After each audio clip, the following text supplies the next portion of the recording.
यहाँ पे मोबाइल रविंद्र जी यहाँ पे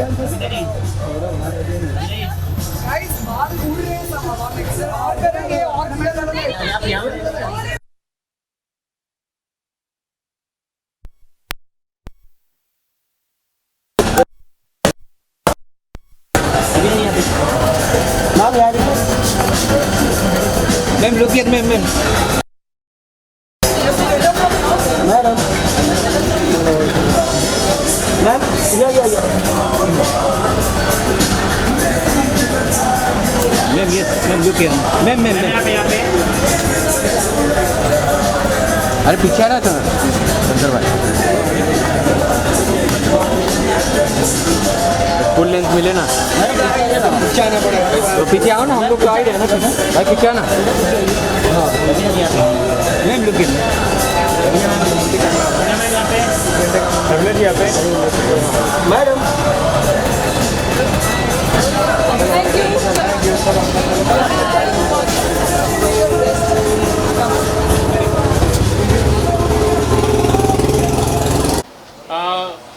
हम लोग आज इसीलिए यहाँ पर आए हैं क्योंकि आप लोग सेटल हो गए हैं। धन्यवाद। काजीरंगा नेशनल पार्क आपने सुना होगा। काजीरंगा नेशनल पार्क में राइनोसरस की तादाद पहले बहुत कम थी, अब थोड़ी बेहतर हो गई है, लेकिन और बेहतर करने की ज़रूरत है। इसीलिए एक अल्ट्रा रन ऑर्गेनाइज किया गया है। अगर हम अल्ट्रा रन की बात करें तो आपने मैराथन सुना होगा। मैराथन करीबन 42 किलोमीटर का रन होता है। मैराथन से 42 किलोमीटर से थोड़ा भी ज़्यादा हो तो उसको हम अल्ट्रा रन कहते हैं। तो ये जो रन है ये 52 किलोमीटर का रन है। इसके अलावा एक 26 किलोमीटर का एक रन है, एक 14 किलोमीटर का रन है और एक 5 किलोमीटर का है। तो ये इसको अनवाइंस काजीरंगा अल्ट्रा रन नाम दिया गया है और ये इसीलिए है क्योंकि राइनो कंजर्वेशन हो। इसको जो बेसिकली मेन ऑर्गेनाइज़र जो हैं वो निशिकांत दास हैं, जो अनवाइंस करके एक ट्रैवल डेस्टिनेशन चलाते हैं जो केवल नॉर्थ ईस्ट के 7 सिस्टर्स और एक ब्रदर। आपने कभी सुना है 7 sisters and brothers of India? जो बेसिकली मणिपुर, मिज़ोरम, अरुणाचल प्रदेश, असम और Nagaland, Tripura, and there's one more, Meghalaya, and the brother is Sikkim. Okay. Yeah, that's the brother. 8 The states. 7 sisters and the brother. 7 sisters and a brother. That's how they refer that region. तो ये north east है। मतलब हमारे जैसे अभी हाल ही में एक film में भी मेंशन किया गया था कि लोगों को स्टेट्स क्या उनके कैपिटल्स से बीच में भी कंफ्यूजन हो जाता है। तो इसीलिए इसके बारे में हमारे ही देश के बारे में हमारे देशवासियों को ज्ञान देने के लिए अनवाइंस चलाया गया है। ये जो ऑर्गेनाइजेशन है ये ट्रैवल ऑर्गेनाइजेशन है जो चलता है। और प्राइमरली अगर मैं आपको एक कहानी बताता हूँ।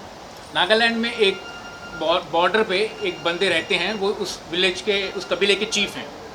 उनका जो घर जहाँ पड़ता है वो अगर रात को सो जाए इंडिया में और करवट लें तो अगले दिन वो म्यांमार में उठेंगे। So these are the kind of locations that the agency which is backing this run is doing.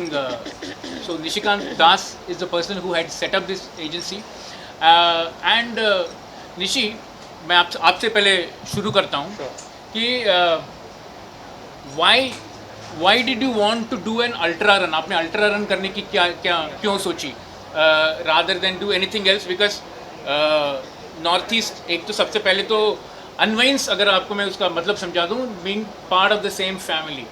Sanskrit शब्द है अनवाइंस, है ना, अन और वाइंस। तो आपने क्यों एक अल्ट्रा रन बनाने की सोची इसके बारे में? So Unwind is dedicated to Northeast, right? Our objective was to promote this part of the region, which I think 99% of Indians are not aware of. They have all kinds of perceptions, and some of them are very obsolete. So our endeavor was to present the right picture of Northeast India, and Kaziranga is like a face of Northeast, right? It is home to the rare one-horned rhinoceros. तो हमने कहा यहाँ पे एक ऐसा participative event करेंगे जहाँ पर it is very environmental friendly and it will have enthusiasts, the wildlife enthusiasts, the photography enthusiasts, and of course the running enthusiasts. Ultra run हमने इसलिए किया बिकॉज लोग इतनी दूर जाते हैं तो सिर्फ एक 10 किलोमीटर का या 15 किलोमीटर का रन करके आएंगे, ये उनके लिए बड़ा एक्साइटिंग शायद प्रोपोजिशन ना हो, which is why we did an ultra run. We getting a tremendous response for it and I really thank Raveena ji to stand up for this cause. This cause is, so there are two themes, there are two objectives of this run. One is of course to promote Northeast India, take this opportunity to showcase that region, and second is to sensitize people on the conservation of rhinos. So rhinos, एक ज़माने में the numbers had plummeted big time, and then in the last 15-20 years this animal, this glorious beast has been faced with tremendous amount of poaching. अब ये जो है ये initiative the local authorities का, that has started taking shape और numbers अब धीरे धीरे stabilize हो रहे हैं. हम ये रन के ज़रिए हम उनको अपनी solidarity express करना चाहते हैं, and we want to contribute to the conservation. So what we've announced is that this is the first edition, this is the first ultra run in Assam. So what we are saying is that any funds that we collect over the expenses of the run will be contributed and dedicated to the conservation authorities, rhino conservation authorities. सो निशिकांत को आपने सुना. निशिकांत एक banker थे, 20 साल banker थे और उसके बाद बैंकर ट्रैवल करने लगे नॉर्थ ईस्ट में, और तब उन्होंने डिसाइड किया कि यार नॉर्थ ईस्ट को लोगों तक पहुंचानी है.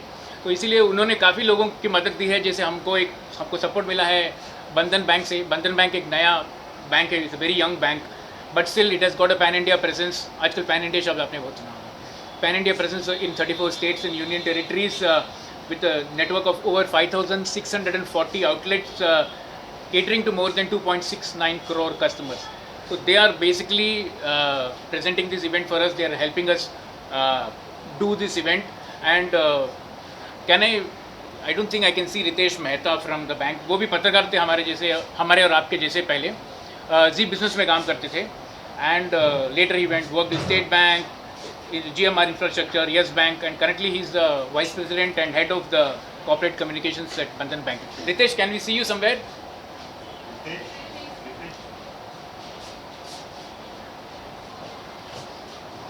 Well done, Ritesh. Well done.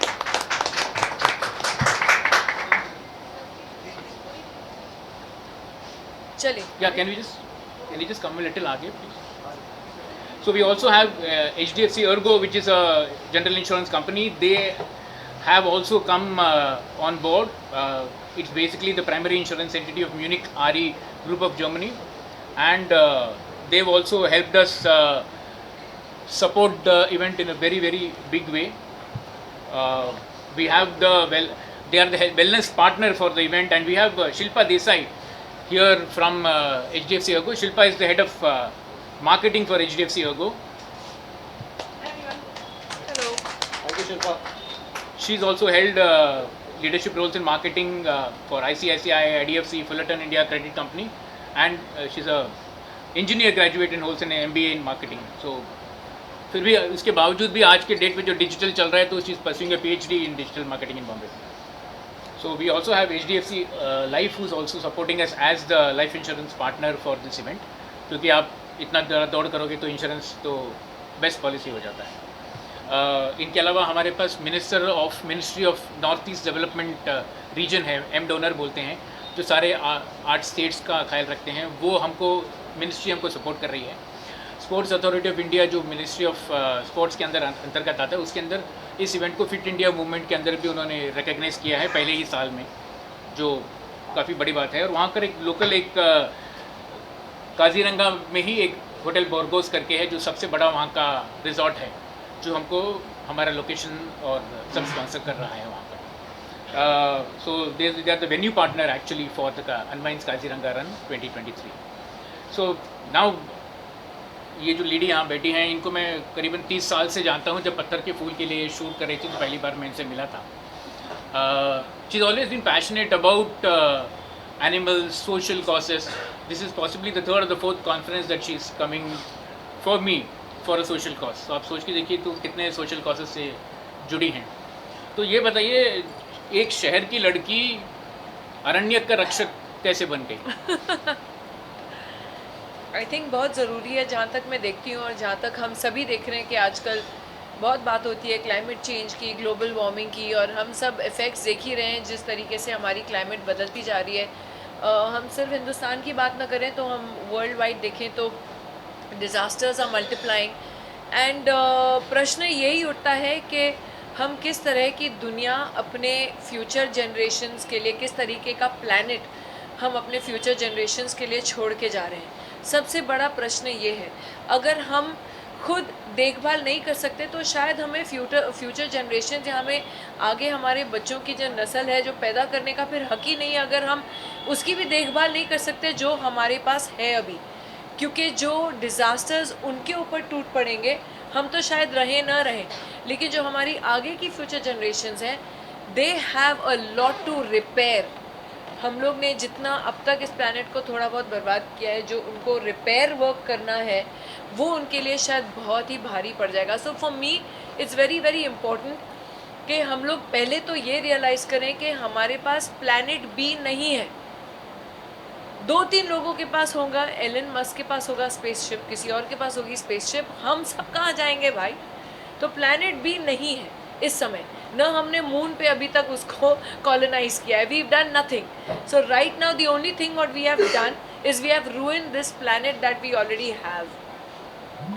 Floods, disasters, storms, typhoons, hurricanes, earthquakes, everything is sort of, yes, there is a bit of natural calamity also, but a lot of the disasters nowadays are man-made.